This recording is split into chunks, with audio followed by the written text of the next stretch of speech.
Assalamualaikum. Today we are going to start our new chapter for second year commerce accounting. Name of the chapter is depreciation of fixed assets. बेटा आप सब जानते हैं कि fix assets किसे कहा जाता है, नॉन करंट एसेट्स कह लें या फिक्स एसेट्स कह लें। सर जिन एसेट्स की लाइफ 1 साल से ज़्यादा होती है, 2 साल, 3 साल, 5 साल, 10 साल, 15, 25, 30, 50 साल, सर जिन एसेट्स की लाइफ 1 साल से ज़्यादा होती है उन्हें हम कहते हैं फिक्स एसेट्स या दूसरे लफ्ज़ों में नॉन करंट एसेट। सर जब हम फिक्स एसेट खरीदते हैं, लाइक हमने बिल्डिंग खरीदी, हमने फर्नीचर परचेज़ किया, मशीन परचेज़ की, ठीक है, इक्विपमेंट वगैरह परचेज़ किया, कंप्यूटर वगैरह परचेज़ किया, इन सब को जब हम परचेज़ करते हैं तो इनकी अच्छी खासी इनकी एक वैल्यू होती है, बिल्कुल नई नई चीज़ें होती हैं। लेकिन हम जैसे ही इनको अपने बिजनेस पर्पज़ के लिए इस्तेमाल करते हैं, इस्तेमाल करना शुरू करते हैं, नॉर्मल डेली रूटीन में इस्तेमाल करते हैं, तो जैसे ही 1 साल हमारा गुजर जाता है इनको इस्तेमाल करते करते करते करते थोड़े से ये पुराने हो जाते हैं। तो थोड़े से पुराने हो जाते हैं तो इसका मतलब ये है कि सर इनकी 1 साल में कुछ ना कुछ वैल्यू डाउन हो चुकी है, कुछ ना कुछ वैल्यू गिर गई है, ठीक है। अगर कोई फर्नीचर की फॉर एग्जांपल फर्नीचर की लाइफ है 4 साल, ठीक है, तो पहले साल आपने उसको थोड़ा इस्तेमाल कर लिया, फर्नीचर थोड़ा पुराना हो गया, दूसरे साल भी आपने उसको इस्तेमाल कर लिया, वो और पुराना हो गया और खस्ता हाल हो गया, तीसरे साल भी इस्तेमाल कर लिया, चौथे साल आप जो इसको इस्तेमाल कर रहे हो तो इसका मतलब वो उसका लाइफ का आखिरी साल है, ठीक है। इसके बाद ये फर्नीचर आपके इस्तेमाल का नहीं रहेगा, इसको आपने जो है उठाकर या तो किसी टीन डब्बे को देना होगा या तो इसको स्क्रैप कर देना होगा, ठीक है, किसी को भी बेच देना होगा और चंद पैसे आपको मिल जाएंगे, ठीक है। तो यानी कि कोई भी फिक्स एसेट होता है उसकी एक एस्टिमेटेड एक अंदाज़ा लगाई हुई एक लाइफ होती है, वो उस लाइफ के अंदर इस्तेमाल होकर वो ख़त्म हो जाता है, ठीक है। तो डेप्रिसिएशन का जो मतलब होता है वो यही होता है कि फिक्स एसेट की वैल्यू में जो एनुअली रिडक्शन आता है, फिक्स एसेट की वैल्यू में जो हर साल कमी वाक़ होती है, सर उनको इस्तेमाल करने से जो कमी वाक़ होती है उसे हम कहते हैं डेप्रिसिएशन आम लफ्ज़ों में, ठीक है। हमने यहाँ पर एक डेफिनेशन दी हुई है जो आप सब देख सकते हैं कि depreciation is the systematic allocation of depreciable cost of an asset over it's useful life. ये जो डेफिनेशन है ये इंटरनेशनल अकाउंटिंग स्टैंडर्ड 16 से ली गई है।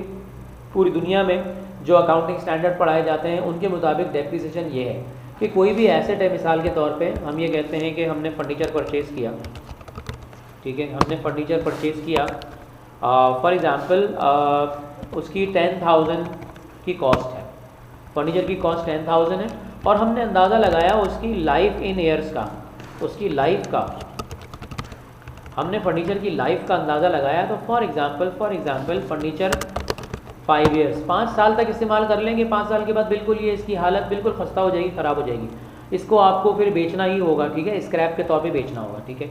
अच्छा जी, अब अकॉर्डिंग टू दिस डेफिनेशन में अगर बात करूँ, हम अंदाज़ा लगा लेते हैं कि एस्टिमेट लगा लेते हैं जब 5 साल इसको इस्तेमाल कर लेंगे तो ये जो इसका स्क्रैप बन जाएगा, जो ये थोड़ा कचरा हो जाएगा, फर्नीचर की पूरी जो वैल्यू है वो कचरा हो जाएगी। तो फिर भी इसको जब हम स्क्रैप करेंगे तो स्क्रैप करने पर मिसाल के तौर पर हमें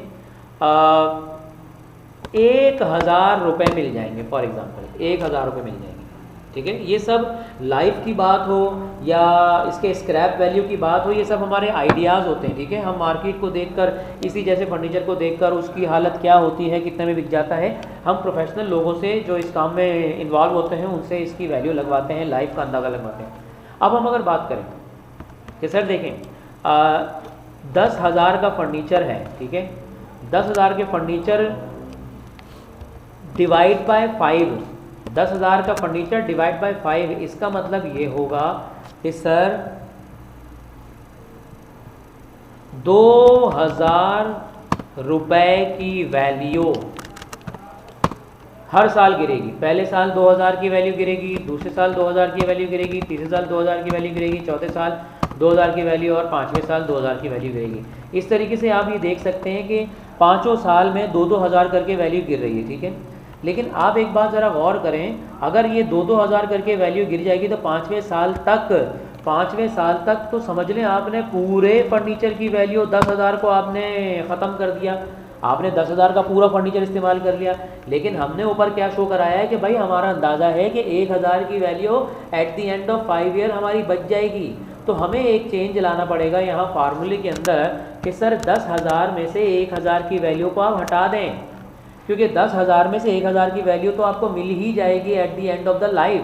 तो 10,000 में से आपने 1,000 को माइनस करा देना है, तो आपके पास बचेगा 9,000, ठीक है।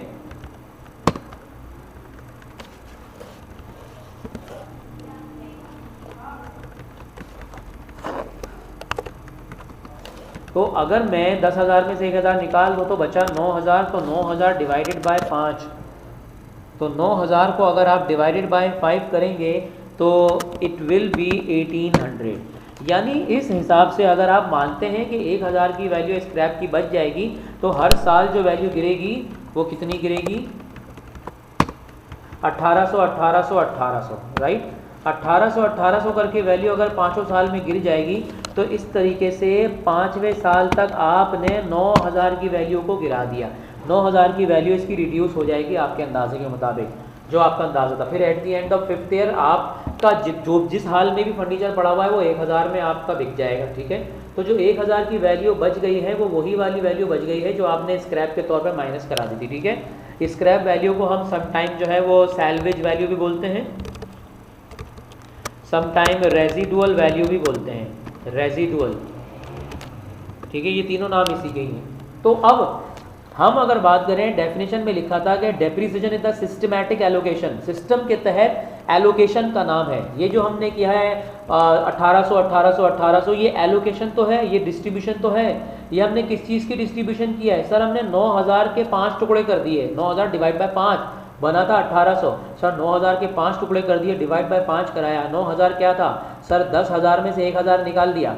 अब ये 10,000 में से 1,000 निकाल दिया तो sir this is called the depreciable cost. यानी अगर आप किसी भी फिक्स एसेट की कॉस्ट में से उसकी स्क्रैप की वैल्यू माइनस करवा दें, किसी भी फिक्स एसेट की कॉस्ट में से स्क्रैप की वैल्यू निकाल दें, तो जो अमाउंट बचता है डेप्रिशिएट होने के काबिल होता है वो डेप्रिशिएबल कॉस्ट। डेप्रिशिएबल कॉस्ट है आपकी कॉस्ट माइनस सैल्वेज वैल्यू। तो मैंने 10,000 में से 1,000 निकाल दिया था, तो 10,000 में से 1,000 निकाल के बचा था 9,000, तो 9,000 को बोला जाएगा डेप्रिशिएबल कॉस्ट। तो डेप्रिशिएबल कॉस्ट को एलोकेट करने का नाम है, यानी कि उसको तकसीम करने का नाम है, डिवाइड करने का नाम है, किस पर, over it's useful life. Useful life, भाई यूजफुल लाइफ कितनी है, 5 साल अंदाजा लगाएगा तो 9,000 की depreciable cost will be divided by 5, answer will be 1800। तो 1800 1800 1800 1800, सर ये 1800 हमारा कहलाएगा डेप्रीसिएशन एक्सपेंस। हमारे बिजनेस का ये एक्सपेंस है। हमने पैसे खर्च करके इतनी बड़ी बड़ी फिक्स एसेट बनाए, बड़े बड़े एसेट बनाए, लेकिन हर साल उनकी वैल्यू गिर रही है। ये हमारा पैसा देने वाला एक्सपेंस नहीं है। हम 1800 रुपये किसी को पे नहीं कर रहे हैं, हमारी 1800 की वैल्यू की चीज़ें, उनकी वैल्यू गिर रही है एक्चुअली, ठीक है। हमारे पास जो चीज़ें पड़ी हुई हैं उनकी हर साल वैल्यू 1800 करके गिर रही है, और ये सब हमारा क्या है, एक आइडिया है, राइट। तो this was the definition of depreciation. अब हम बात करते हैं क्वेश्चन नंबर 1 की। क्वेश्चन नंबर 1 में हम सबसे पहले ये सीखेंगे that how to calculate the cost of the machine, कि जब भी आप कोई भी फिक्स एसेट लेते हैं, फॉर एग्जांपल हमने यहाँ पर मशीन को लिया है कि मशीन को जब आप खरीदेंगे, या ऑफिस फर्नीचर आप यहाँ ले सकते हैं, या आप यहाँ पर कोई भी फिक्स एसेट ले सकते हैं, हम यहाँ पर सबसे पहले देखेंगे sir how to calculate the cost. ये जो हमने यहाँ फर्नीचर को 10,000 का दिखाया था सर, ये कॉस्ट कैलकुलेट कैसे हुई। सर जब भी कोई भी फर्नीचर खरीदते हैं, मशीन खरीदते हैं, तो सर 10 तरह के खर्चे करने पड़ते हैं सर, ठीक है। उनमें से कौन कौन सा खर्चा मशीन के लिए ज़रूरी होता है, कौन सा खर्चा मशीन के लिए गैर ज़रूरी होता है, कौन सा खर्चा जो है बिला वजह हो रहा है, कौन सा खर्चा जो है बहुत ज़रूरी होता है। सर दुनिया में कोई भी शख्स फिक्स एसेट खरीदेगा तो उसको खर्चा करना पड़ेगा। ये सारे खर्चों की बात हम यहाँ करने वाले हैं, राइट। तो हम यहाँ कैलकुलेशन करने वाले हैं, calculation for total cost of machine. हम यहाँ सीखने वाले हैं अपने पहले लेक्चर में, मशीन अगर आप खरीद रहे हैं, फिक्स एसेट खरीद रहे हैं, तो उसकी कॉस्ट कैसे कैलकुलेट करेंगे। क्वेश्चन में लिखा है Raju trader purchase the machine on 1 April 2005। Raju trader ने 1 अप्रैल 2005 पर एक मशीन खरीदी जिसकी लिस्ट प्राइस है 5 लाख। तो बेटा लिस्ट प्राइस का मतलब होता है कि जो ओरिजिनल प्राइस है, जो ओरिजिनल स्टिकर पे जो प्राइस लिखे हुए होते हैं, टैग लगा हुआ होता है चीज़ों पर, वो टैग की जो कीमत है 5 लाख है। तो सर हमारी मशीन की कॉस्ट की कैलकुलेशन यहीं से शुरू होगी। तो लिस्ट प्राइस ऑफ मशीन हमने लिखी यहाँ पर 5 लाख। याद रहे हम ये जो मशीन की कैलकुलेशन कर रहे हैं अपने इंटर बोर्ड के एग्जामिनेशन के पॉइंट ऑफ व्यू से कर रहे हैं, सही। इंटरनेशनल अकाउंटिंग स्टैंडर्ड के हिसाब से इसमें कुछ चीज़ें हम इंक्लूड करेंगे और कुछ चीज़ें जो है यहाँ पर इंक्लूड नहीं करेंगे, ठीक है। हम यहाँ पर अपने इंटर के कोर्स को मद्देनज़र रखते हुए बात करेंगे। मैं पहले डिस्क्लेमर दे दूँ, ठीक है। List price of machine, list price of machine was 5 lakh sir. Okay जी, अब क्या है आगे, with the trade discount of 5%। Sir trade discount का मतलब ये होता है जब हम ये मशीन जिस शोरूम से खरीदने गए तो शोरूम में हमने जो है जब देखा कि मशीन 5 लाख की है तो हमने कहा भाई थोड़ा डिस्काउंट तो दे दो। जो डिस्काउंट हम बार्गेनिंग करने से हासिल करते हैं उसे कहते हैं ट्रेड डिस्काउंट। तो ट्रेड डिस्काउंट हमें मिला 5%, तो मशीन की वैल्यू लेस हो जाएगी, कम हो जाएगी, तो लेस कराया ट्रेड डिस्काउंट। तो 5 लाख पर आप कैलकुलेट कर लें 5% का ट्रेड डिस्काउंट, यानी कि 25,000 आपने बार्गेनिंग के थ्रू क्या कर लिए, माइनस करा लिए। तो हम यहाँ माइनस करवा रहे हैं 25,000। तो इस तरीके से सर हमारी मशीन की वैल्यू अब कितनी रह गई है, 5 लाख में से आप निकाल दें 25,000, तो सर इट इज़ 4,75,000, 4,75,000 की मशीन हो गई सर। अच्छा जी, फिर क्या है, एंड क्रेडिट टर्म्स 2/15 N/30। बेटा ये क्रेडिट टर्म का मतलब है उधार की शराइत, यानी ये मशीन 4,75,000 की आप उधार पे ले रहे हैं। कैसे सर, असल में 2/15 का मतलब है 15 दिन में अगर पैसे दे दिए, 15 दिन में अगर पैसे दे दिए तो ये जो ऊपर 2 लिखा है तो 2% का आपको डिस्काउंट मिल जाएगा, एक और डिस्काउंट, ठीक है। N/30, 30 डेज में आप अगर पेमेंट करेंगे तो नो डिस्काउंट, यानी नेट पेमेंट जो आपने देनी ही है वो तो 30 दिन में देनी है भाई, 30 दिन में कोई डिस्काउंट नहीं है आपका। हाँ, अगर तुम 15 दिन में देते हो तो 2% का डिस्काउंट मिलेगा, ठीक है। अब नॉर्मली क्या होता है कि हमारे यहाँ जितने भी ऑर्गेनाइजेशन वाले होते हैं, लोग होते हैं, एंटरप्रेन्योर होते हैं, वो डिस्काउंट को अवेल करने की ज़्यादा से ज़्यादा कोशिश करते हैं, ठीक है। और क्वेश्चन में हमें बताया भी जाता है कि the company paid the amount with in the discount period. तो बेटा ये वाला डिस्काउंट जो होता है इसको भी हम अपने साथ साथ कैलकुलेशन में लेस करवाएंगे, और इस डिस्काउंट को कहा जाता है कैश डिस्काउंट। जो दुकानदार या शोरूम वाला हमसे कैश जल्दी लेने की गर्ज से हमें डिस्काउंट ऑफर कर रहा है, that is called the cash discount. तो 4,75,000 पे समझ लें कि हमने 2% का डिस्काउंट ये भी ले लिया। तो 4,75,000 पे 2% निकालें तो ये बनेगा 9,500। तो 9,500 को मैं माइनस करा देता हूँ यहाँ से, क्योंकि ये भी हमारी मशीन की वैल्यू रिड्यूस करेगा। अच्छा जी, 9,500 को मैंने रिड्यूस किया। अब 9,500 को माइनस कराएंगे जब आप, तो आप क्या बचेगा, 465,500, 465,500, 4,65,500। इसे कहा जाता है नेट कैश प्राइस। जब आप दोनों तरह के डिस्काउंट लेस करवा देते हैं तो जो अमाउंट बचता है that is called the net cash price. यानी अगर अब आज अगर आप पेमेंट कर देंगे दुकानदार को, शोरूम को, तो आपको जो कैश पे मशीन पड़ेगी वो 4,65,500 की पड़ेगी। ओके जी, अब हम ये बात करेंगे कि आगे लिखा है कि sales tax was also payable at 5% on the net cash price. अब मशीन हमारी 4,65,500 की है तो हमें इस पर टैक्स देना पड़ रहा है। अभी तक आपके पैसे माइनस हो रहे थे, आपको डिस्काउंट मिला था, रिलीफ मिला था, लेकिन अब आपकी जेब से और पैसा जाएगा।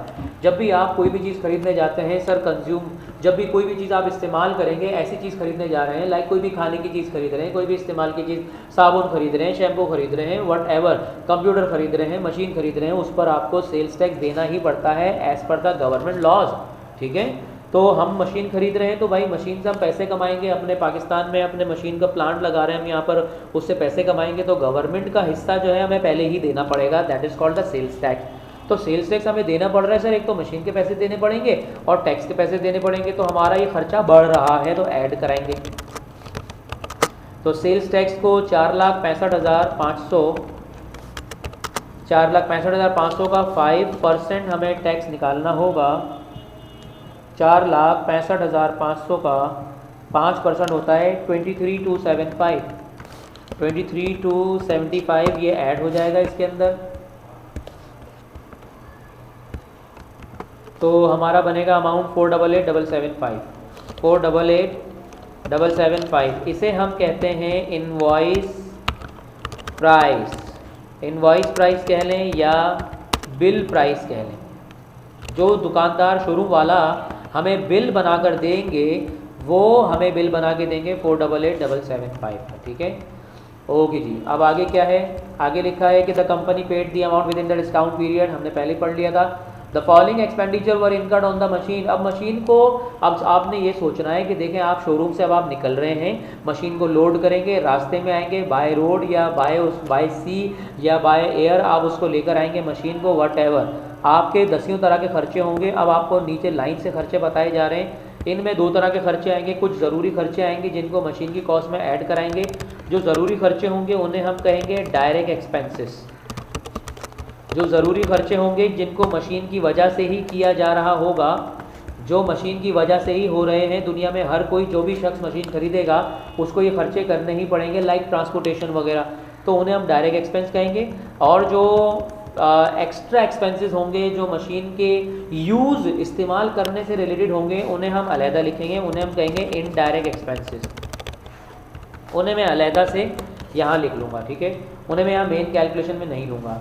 तो सबसे पहला एक्सपेंस आ रहा है ट्रांसपोर्टेशन इन। ट्रांसपोर्टेशन इन का मतलब है कि शोरूम से लेके निकले मशीन, आपने जाहिर सी बात है किसी भी गाड़ी के अंदर मशीन को लोड किया, उस गाड़ी का किराया आपको देना पड़ेगा, तो मुझे ऐड कराना पड़ेगा। सर ज़रूरी खर्चा है ट्रांसपोर्टेशन इन, तो ट्रांसपोर्टेशन इन हमारा है 2500, ये मैंने यहाँ पे लिख लिया, मैं एंड में टोटल करूँगा। इंश्योरेंस इन ट्रांजिट, सर ये भी ज़रूरी खर्चा है। इंश्योरेंस इन ट्रांजिट कौन सा खर्चा होता है? सर अगर आप सामान मंगवा रहे हैं, महंगा सामान मंगवा रहे हैं, बाहर मुल्क से मंगवा रहे हैं, तो रास्ते में जब तक सामान है तब तक का इंश्योरेंस कराना पड़ेगा। अल्लाह न करे चोरी हो जाए, डकैती हो जाए, या सामान डूब जाए, या हादसा हो जाए, एक्सीडेंट हो जाए, तो आपका लाखों रुपए का नुकसान हो जाएगा। उस नुकसान को कवर करती है कोई इंश्योरेंस कंपनी, तो उनको हमें पैसे देने पड़ते हैं थोड़े बहुत, तो हमने पैसे देकर अपने नुकसान को कवर करा लिया 6000, तो अब अल्लाह न करे कभी एक्सीडेंट भी हो जाएगा तो हमें हमारी मशीन के पैसे वापस मिल जाएंगे। तो ये ज़रूरी खर्चा है। आप बाय प्लेन या बाय आप सी कोई भी सामान मंगवाएंगे, आपको ये insurance in transit, transit means रास्ते का इंश्योरेंस लाजमी कराना पड़ेगा। तो ये लाजमी खर्चा है, हर किसी को कराना ही पड़ता है, ठीक है। हम याद रहे डायरेक्ट एक्सपेंस के अंदर वो खर्चे लेंगे जो हम अपने शोरूम से निकल रहे हैं और मशीन को काबिल इस्तेमाल बनाने तक, मशीन को काबिल इस्तेमाल बनाने तक के बीच में जितने ज़रूरी खर्चे होंगे उन्हें लेंगे। मशीन जब काबिल इस्तेमाल हो जाएगी, उसके बाद इस्तेमाल होना शुरू हो जाएगी, तब आप आग लगने का इंश्योरेंस करा लेते हैं, तब आप रिपेयरिंग कराते हैं। यूजेज वाले खर्चे हम कभी भी डायरेक्ट एक्सपेंस में नहीं लेंगे, हम सिर्फ यहाँ पर वो खर्चे लेंगे जो कि मशीन को अक्वायर करने के लिए, ख़रीद कर इस्तेमाल वाली कंडीशन में लाने के लिए ज़रूरी है। उसके बाद आ रहा है फाउंडेशन एक्सपेंस। सर ये भी ज़रूरी खर्चा है। जिस जगह पर, जिस फर्श पर आप मशीन को रखेंगे, अगर वो सादा फर्श हुआ तो वो टूट जाएगा, मशीन की वाइब्रेशन से दीवारों में दरारें पड़ जाएंगी, इसलिए आपको मशीन रखते वक्त क्या करना पड़ेगा, एक कंक्रीट का मजबूत बेस बनाना पड़ेगा, फाउंडेशन बनाना पड़ेगा। सर ये ज़रूरी खर्चा है। मशीन इतनी महंगी लेकर आ रहे हैं, हैवी मशीन ला रहे हैं, तो उसका फाउंडेशन बनाना पड़ेगा। बाद मरतबा लोहे का आपको फेंस बनाना पड़ता है, यानी लोहे की जालियाँ वगैरह, लोहे का जंगला बनाना पड़ता है जिसके अंदर आप मशीन को रखते हैं और ताला भी लगा देते हैं। उसके बाद है इंस्टॉलेशन चार्जेस। सर ये भी ज़रूरी है। इंस्टॉलेशन चार्ज, मशीन को आपने इंस्टॉल किया, मशीन के मुख्तलिफ पुर्जे वर्जे, फॉर एग्जांपल उनको असम्बल किया आपने, मशीन मुख्तलिफ पुर्जों की सूरत में थी, उनको आपने जोड़ा, ये उसके चार्जेस हैं। अगर आपने कंप्यूटर का बहुत बड़ा सिस्टम लिया है तो उसके अंदर सारी इंस्टॉलेशन करने के चार्जेस हैं। तो ज़रूरी खर्चे, सर हर किसी को ये खर्चा उठाना ही पड़ेगा। उसके बाद इलेक्ट्रिकल गुड्स। सर जाहिर सी बात है, आपने वायरिंग वगैरह करनी होगी, बिजली से चलेगी मशीन, तो इलेक्ट्रिकल गुड्स सामान वगैरह आएगा, स्विच आएगा, सॉकेट आएगा, वायर वगैरह आएगा, ठीक है, बड़े बड़े प्लग आएंगे, तो उन सब का खर्चा हमारे पास यहाँ पे बताया जा रहा है 9500 ज़रूरी खर्चा है। उसके बाद आ रहा है electrical engineer fees. Electrical engineer fees, sir ये प्रोफेशनल फ़ीस में आता है। एक ख़ास तरह की नॉलेज रखने वाला बंदा आएगा, वो अपनी निगरानी में सारे काम कराएगा, वो पैसे लेगा। अगर हम ऐसे ही किसी भी इलिटरेट बंदे से या इलिटरेट शख्स के साथ सामने खड़े होकर मशीन को इंस्टॉलेशन कराएंगे तो ये हमारी मशीन के लिए नुकसानदेह साबित हो सकता है। इसलिए बड़े नुकसान से बचने के लिए एक ख़ास प्रोफेशनल बंदा बुलाया, उसने 10,000 रुपये हमसे लिए, तो ये हमारा डायरेक्ट एक्सपेंस है, ज़रूरी खर्चा है, इसको भी हमने ये पे लिया। अब उसके बाद आ रहा है 3 ईयर फायर इंश्योरेंस। अब ये फायर इंश्योरेंस आपका यूजेज वाला खर्चा है। देखें, काबिल इस्तेमाल बनाने के लिए आग का, फायर का इंश्योरेंस कराना ज़रूरी नहीं है, ठीक है। तो ये फायर इंश्योरेंस जो है आपका इनडायरेक्ट एक्सपेंस है, ये आपके इनडायरेक्ट एक्सपेंस की कैटेगरीज में जाएगा, तो हमने लिख दिया है 6000 का इनडायरेक्ट एक्सपेंस। उसके बाद during installation work machine was damage and the repair cost was 3500। जब हम मशीन को इंस्टॉल कर रहे थे तो हमसे थोड़ी सी गलती हो गई और उस गलती से हमारी मशीन डैमेज हो गई, तो 3500 रुपये मजीद लग गए। तो ये भी हमारी नेग्लिजेंस का खर्चा है, ठीक है। फॉर एग्जांपल देखें, मशीन को शोरूम से लेके निकले, रास्ते में आप आए तो रास्ते में आप बहुत ज़्यादा ओवर स्पीडिंग कर रहे थे, आपकी गाड़ी का चालान हो गया, तो ये भी आपके नेग्लिजेंस का खर्चा है। अगर चालान वगैरह हो गया है, टायर पंचर हो गया है, चाय पानी वगैरह पीने के लिए बैठ गए, तो ये सारे खर्चे डायरेक्ट खर्चे नहीं हैं, ये सारे खर्चे अदर एक्सपेंडिचर हैं, इनडायरेक्ट एक्सपेंसेस हैं। इसी तरह हमारी ये गलती हो गई हमसे, भाई मशीन डैमेज हो गई, तो उसको डैमेज रिपेयर कराने का खर्चा हमें पड़ गया है कितना, 3500, ये भी इनडायरेक्ट खर्चा है। तो डैमेज रिपेयर्स ये हमारा खर्चा है 3,500 का, अलग खर्चा है, इनडायरेक्ट है ये।